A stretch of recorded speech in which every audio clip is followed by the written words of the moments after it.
తెలంగాణ రాష్ట్రం జోగులాంబ గద్వాల జిల్లా అలంపూర్ నియోజకవర్గం ఇటుక్యాల మండలం మునుగాల గ్రామం నక్కలపల్లి మునుగాల ఈ రెండు గ్రామాల మధ్య నల్ల సోమనాద్రి జూరాల కుడి కాలువ క్రింద ప్రాంతంలకు ఈ కాలువ వెళుతుంది.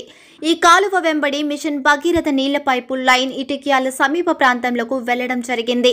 32వ డిస్ట్రిబ్యూటర్ దగ్గర భగీరథ నీళ్ల పైపు వాల్ ఫెయిల్ అయ్యి వృధాగా నీళ్లు కారడం జరుగుతుంది. అసలు ఇది ఎండాకాలం 45 నుండి 50 డిగ్రీల మధ్యలో బాణుడు బగబగమని ఎండవేడిమితో ప్రకృతిని విలవిలలాడిస్తున్న విషయం తెలిసిందే. కొన్ని ప్రాంతాలలో త్రాగే నీళ్లు లేక అల్లాడిపోతున్న జనం ఉండకపోలేదు.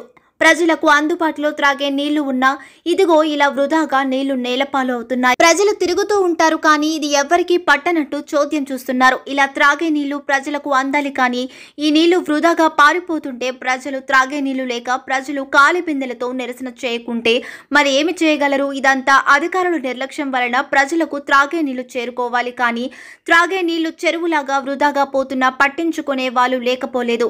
ఇకనైనా అధికారులు వెంటనే స్పందించి ఈ మిషన్ భగీరథ త్రాగే నీళ్ల పైపులకు మరమ్మతులు చేసి ప్రజలకు మంచినీళ్లు అందించాలని పాఠశాలలు కోరుకుంటున్నారు.